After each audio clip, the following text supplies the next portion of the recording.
Welcome to Sales Talk for CEOs. I'm glad you're here. I'll be interviewing CEOs who have successfully scaled their B2B sales organization. In each episode, I'll start by uncovering the sales background of each CEO, dig into the strategies they use to build their sales organization, and wrap it up with what the future holds.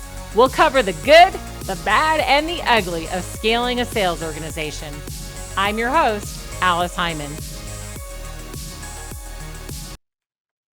Hi, I'm Alice Hyman. Welcome to Sales Talk for CEOs. I am excited to have Gary Goerke with me today. He is the CEO of Clarity Voice and a friend of mine. So I'm really excited to have this conversation because it's going to be a good one. So Gary, tell us a little bit about Clarity Voice. Well, Alice, first, thank you for inviting me onto the show. I've been listening to the podcast, wondering if I was going to get the invitation or not. And it's like being invited to the grand ball at the last minute. So it doesn't matter when you get the invitation. It's just that you got it. So I'm really excited to be here with you today and talking with you and your listeners. Well, thank you, because I know you have a lot to share. So it's going to be really fun. Start by telling us a little bit about Clarity today. And then, of course, we're going to rewind and go all the way back. Sounds fun. Well, today, Clarity Voice, we offer what's called Unified Communications as a Service. Most people know that as voice over IP telephone service. But today it's evolved to be more than just voice. It's voice and video and text and chat. And we provide that to businesses that rely on their phone to conduct business with their customer, to make money with their phone. We niche in that we're experts in serving some specific verticals. Franchise home services like maid services and repair, home healthcare, business services, which are like printing and shipping, pizzeria and quick serve restaurants, and new car dealerships. Yeah, that's kind of a fun group, really. And knowing a little bit about your business, I know you guys were just at a pizza show, and I'm thinking, how fun. Like, I want to go to a pizza show. And do they let you eat pizza while you're there? I'm just curious. Well, yes, there's vendors everywhere, and they're making pizza. Across from us was a brick oven, a vendor, and throughout the entire show, they were making pizza. By the time the 3 days were up, I had enough pizza. For a while. Keeps it out, right? Yeah. Keeps it out. But it does sound like fun. So maybe I'll have to join you at a future pizza show so I can see just what that's all about. We certainly welcome you to do that. All right. So we know what Clarity Voice is today, but what our listeners want to know is, how did you start this? How did you get this great idea to start a company? And what were you doing just before you started it? Yeah. So with any entrepreneur, when they look back from the time that they started the company and what led up to it, there were many things that happened that built them to the place where they were ready to move on an opportunity. So for me, I started my career in information technology at a job working as a technology help desk. So when your printer didn't work, I would get the call and I'd fix your printer. Call Gary. Yep. And I was in my early 20s, recently out of school. And around that time, I was approached to join a direct selling organization, or multi-level marketing, as it was called. And being young and naive, I not only joined, but I then did everything that the leadership said I should do to become successful. Yeah. And what that turned out to be is several years of constant sales training, albeit at my own expense. It was constant sales training. And what's amazing is I got to be around some of the greats. I was coached personally by people like Zig Ziglar and Robert Kiyosaki and John Maxwell and Michael Gerber. And That's just naming a few experts in leadership. That's amazing. Like, most of us have only read their books and, wish that at some point we might be able to meet them. Yeah. And being in a room, in a small group with these guys was really, really special. Didn't realize it at the time. Now I look back and realize that was the foundation of my life, really. So my success in that organization was moderate, but the value of the education is priceless. So we fast forward 20 years. I'm in my technology career, and I see an opportunity to start a voice over internet phone company to serve small businesses. And initially, Alice, my intent was to run it as a side business. That's what I had experience with, is side businesses. And by the time I was 6 months in, I saw a much larger opportunity. And I figured, well, if I could have moderate success in pitching non-salespeople to pay for the privilege of joining a direct selling organization, it should be a breeze to talk to small businesses about having better phone communications.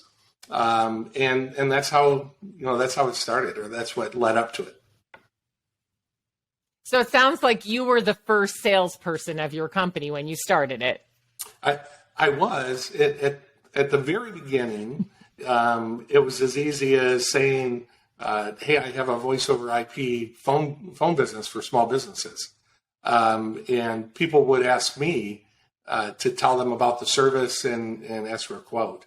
So prospecting was really easy. Just open your mouth.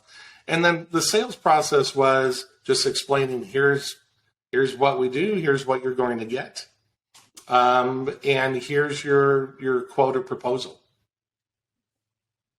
And that was 15 years ago. So voice over IP was fairly new still then, right? So it wasn't as hard. So you were doing that, going along, making a little money. And then for some reason, you decided to make this your full-time gig. Tell us about that. Yeah, I did. So although I had a great career, at the time I really adored the company that I was working for. It was a publicly traded company, but run by a family. So it was the best of both worlds. We had unlimited money, but the values of a family. Just really a wonderful organization. But I wanted to have more and do more with my life than what I saw my career path providing. And so I think I was complaining to my wife, Gina, at the time about, my future, and she's very supportive. And I had the idea that I go full time, that I scale the business. Yeah. That's the term. And I went to her and I said, okay, Gina, I'm going to have to mortgage the house, run up all the credit cards, quit my job. And by the way, you've been a stay-at-home caretaker to our two kids who are in private schools at this point. What do you think? And her answer was, well, if it'll make you happy, then I'm supportive. And if we go bankrupt, we can always start over again. We're young enough. Now, I was 40 when I did this, which at the time I didn't think I was that young. But she was right, or more importantly, she was that supportive. So we took the plunge and did just that, mortgaged the house and started to bring people in. But I still couldn't afford to bring in salespeople. So I brought in first somebody to build the technology infrastructure. Right. And then I needed to bring somebody in to do customer support. I did learn that my patience is short. So fixing problems, even though I had done it as a career for 20 years, was not where I wanted to be. I just didn't have the patience for it. So I continued to be the chief sales guy for a long time. So wearing many hats, running a company, doing all the various and sundry things that there wasn't anyone else to do, and doing all of the selling. Yes. Yeah. I'm sure there was a moment. Dream. Go ahead. I had a Yeah. dream. I had accomplished something that I wanted to accomplish back when I joined that multi-level, which was to be my own boss. And I finally had that. Yeah. So from there, it was getting to a point where I was my own boss and I had freedom to enjoy my life and wasn't working 16-hour days, 7 days a week. Right. So there came a moment where you thought to yourself, I need salespeople. So how did that come about? Were there some challenges? Just too much business? How did that work? How did you decide, oh my gosh, I need to hire some salespeople? Yeah. So my first salesperson, I'll just refer to him as Jeff. That may not be his real name. Great guy. I'm not sure how I met him, but I met him and I thought, oh, he would be great in sales.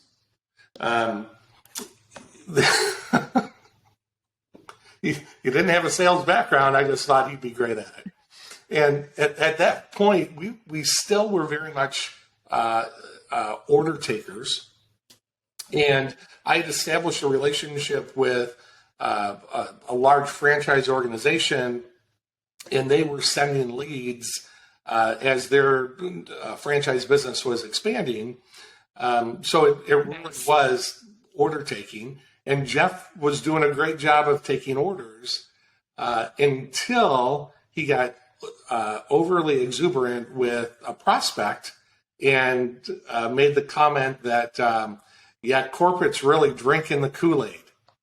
And that got back to corporate, and that was the end of Jeff's sales career with us. Yeah, I kept in touch with Jeff. He's had a great career, not in sales. Yeah, there you go. But from there, I still, my only experience in building a sales organization was what I saw from being in multi-level direct sales, which wasn't interviewing people. It was finding anyone who could bring it and say yes. Right. That spilled over. So my next salesperson, I just got lucky with. I mentioned to a business colleague that I was looking for someone in sales.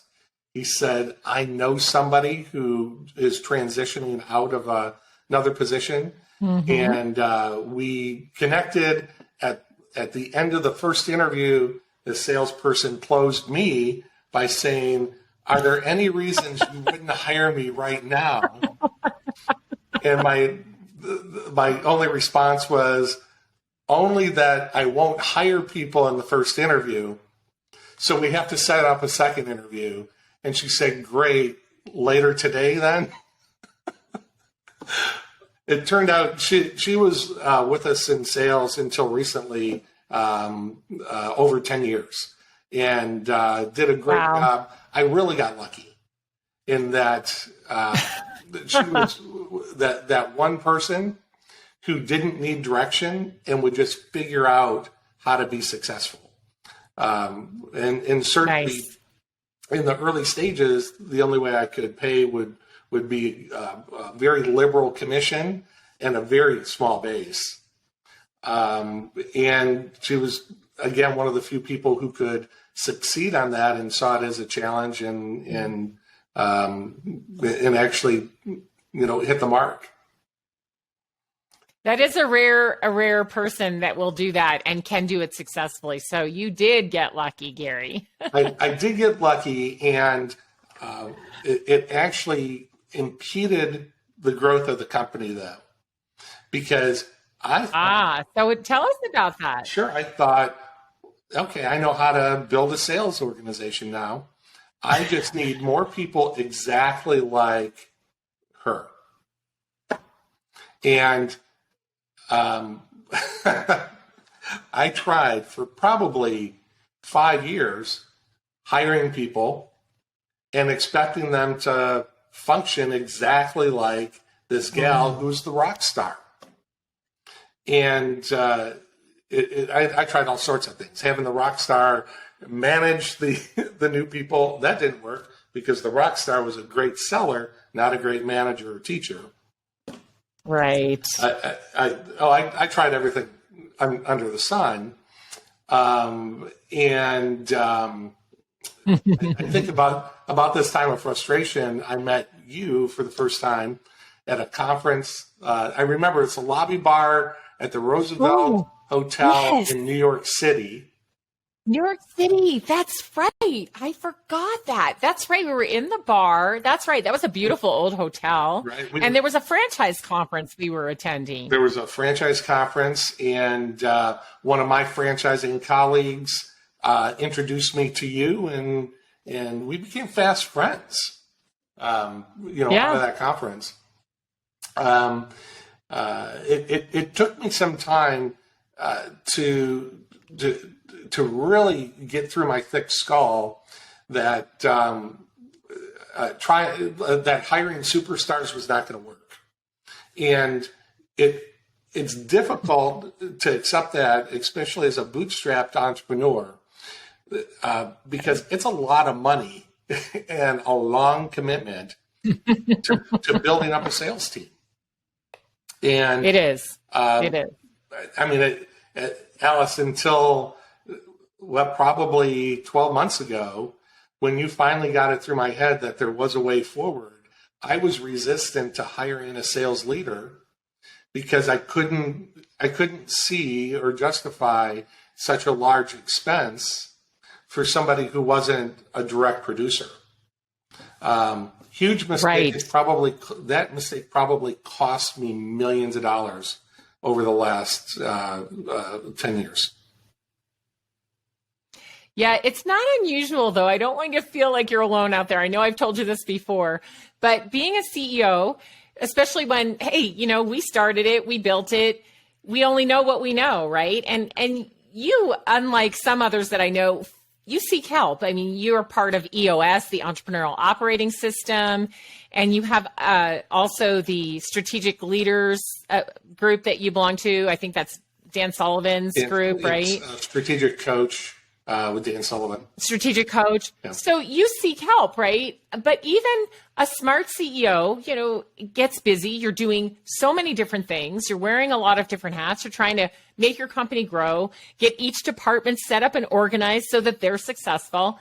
And you hadn't had a lot of success running sales. So you were successful when you were selling, and then you got one superstar A player that could do it. And then you couldn't get the recipe right. It just tried a couple of different things and they didn't work. So that must have been pretty frustrating for you at that point. Yeah. And then what was the turning point where you said, okay, I need specifically sales help? Yeah. When I looked at 5 years of monthly sales results, and our sales were flat. Now, we were growing as a company because the nature of our business being a subscription business, once we have a customer, we retain a customer for life. I just calculated for some financial people that our lifetime value for a customer is 17 and a half years. And we haven't been in existence that long.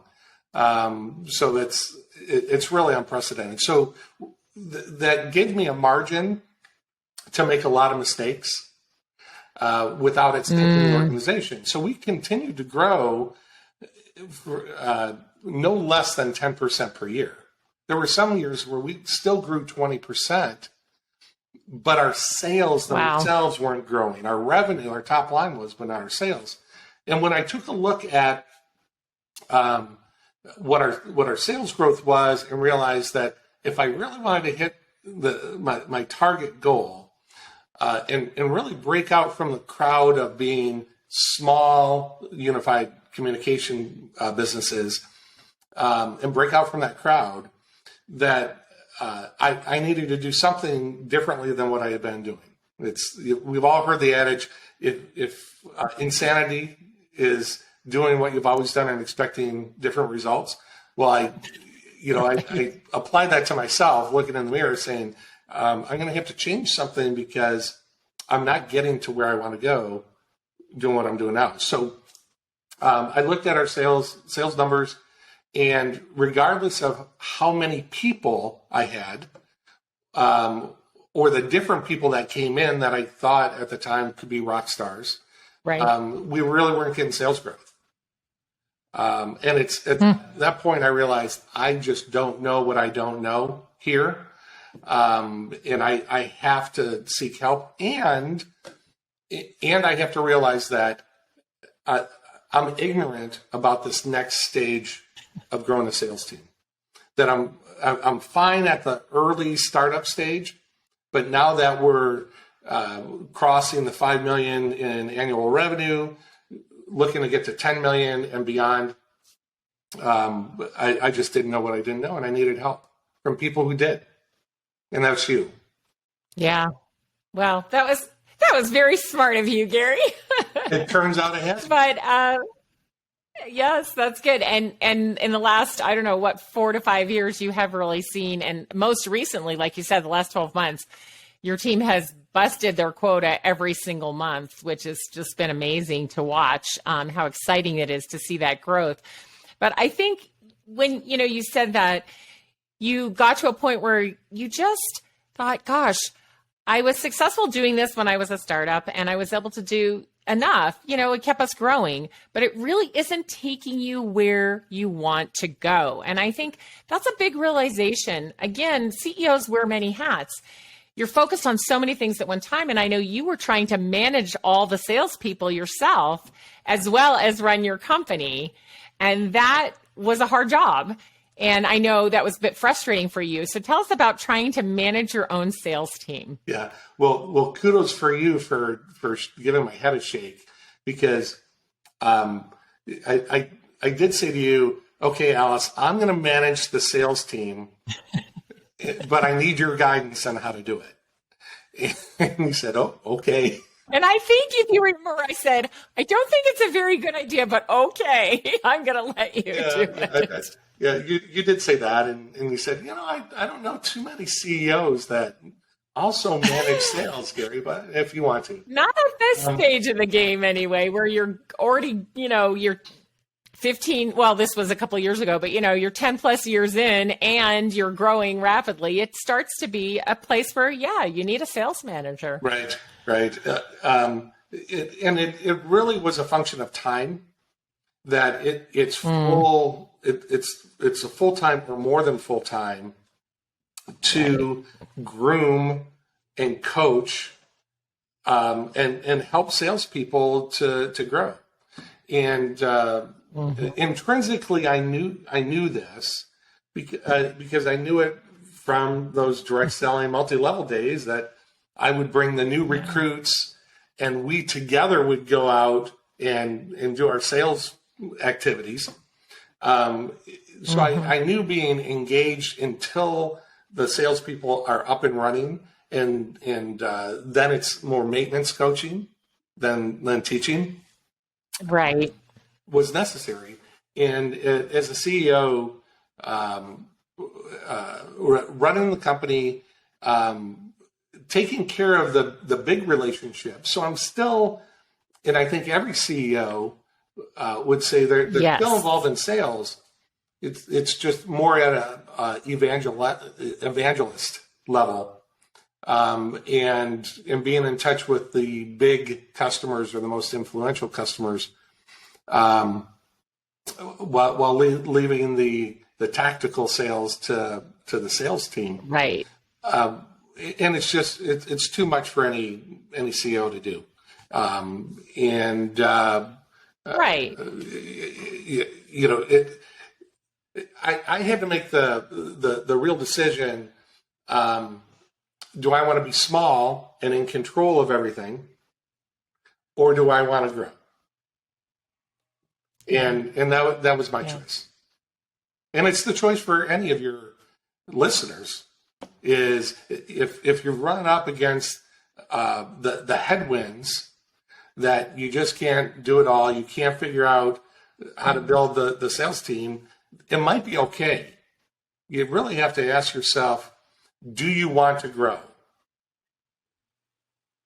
Or is staying where you're at as a lifestyle business going to be adequate? And either choice is fine. Yes, absolutely. But in the case where you want to grow, which you did, you just cannot manage sales anymore because it's full time. You got to do weekly one-to-ones. You got to be able to coach on the fly. There's a lot of skill building that has to go on, as you know. And you had some really good people who just needed some skills and coaching. And we saw them go from not producing to being amazing producers. They did. But you wouldn't have had the time to do that. Right. And I mean, you didn't have the time to do it. Right. Even if you had the skill to do it, you didn't have the time to do it. Right. And to that point, so we were working together at this point, Alice. So you were instructing what the sales team needed to do, what exercises, what practice, what learning, what to track for accountability, and their scheduling. So I had all of the tools to grow the team from you, but I just couldn't implement it because you can't say to someone, okay, here's what I want you to do. I want you to review your calls from last week. Take the top 3, 2 of which are you're proud of, and 1 of which that you think you could have done better, and bring them to the weekly meeting. Guess what? They're not going to do it. Right. They're going to figure out. And they didn't. They didn't do it. Right. Because it's a full-time job to hold people accountable. And salespeople do need to be held accountable. They want to do a great job, but they need the skills, they need the encouragement, and they need the accountability, right? Exactly. So everybody, it's nature. You're going to do what's easiest. You're going to fall back on the things that you know the best. So when we want salespeople to learn and grow and change their behavior, we have to be on top of that and, reviewing, refreshing, coaching, listening, and again, holding them accountable. So that didn't work well for you, Gary. So at that point you said, okay, we're going to get a sales manager. Tell us about how you decided, all right, you're right. I need a sales manager. Let's do that. Let's move forward. I didn't get to that point yet because I'm stubborn. And what I thought then is, well, technology solves all problems. Oh, that's right. That's right. So right. All we need is some technology. Which is true, except the all part. Being a technology background or having a technology background and really loving how applications can propel. The geek that you are, Gary. Yeah, I am a geek. But really, technology can propel a business. It's they're tools that can take a fantastic business concept and just create explosive growth. Yeah. But it's still the technology has to be implemented and managed and taught, and the people who are using the technology still need guidance and coaching and guardrails, and that was too much. So I did bring in some great technology, much of which I learned about at the Sales 3.0 conference, which I know you're a supporter of. It's a fantastic conference to find out what's going on, leading edge in the world of sales. I highly recommend it. Yes. To all of your listeners. And but the technology didn't solve the problem. So no. Finally. You convinced me that there was somebody internal that could be coached up to be a sales leader. And I loved that idea. So you became their coach.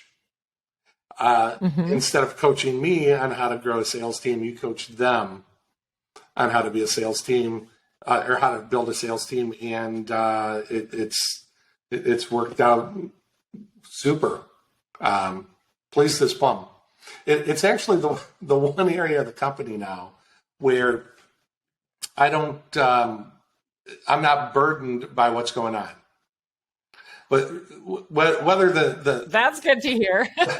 whether the numbers are skyrocketing or flattening a bit for a time doesn't concern me, because I know that the leadership is such that we're headed ultimately in long term in the right direction.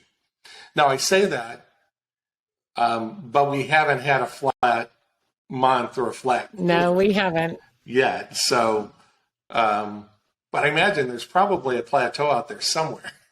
I just don't know where it's at.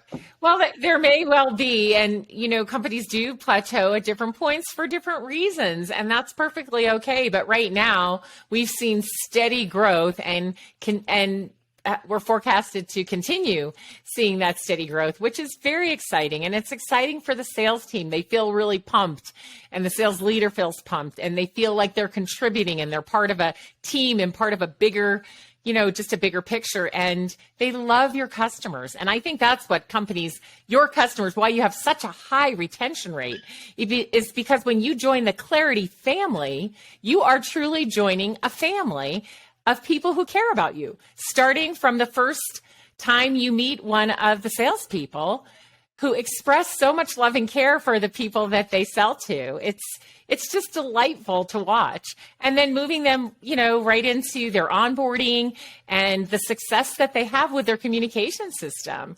Not to even mention that you continue to innovate and update and give them more and more great tools that they can use. But it's just the love that people feel when they work with Clarity is what I really like. And by changing your mind and letting someone else lead sales, you've given them that opportunity to grow even more.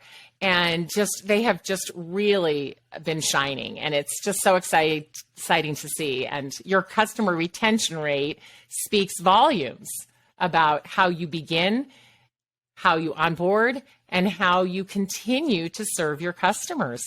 Thanks, Alice. Life is a journey and not a destination. So it's great to have goals. It's critical, actually, to have goals, but you have the experience, the richness of life, the richness of business is the journey getting there, and some of that is in the struggle and figuring things out, but it's also in enjoying the successes, recognizing the achievements, and liking what you're doing and who you're doing it with, both your team and your customers. I'm not sure if we fired a customer or not, but we would if that customer isn't part of enjoying the journey and really in alignment with our core values. Yes. I think that's so critical.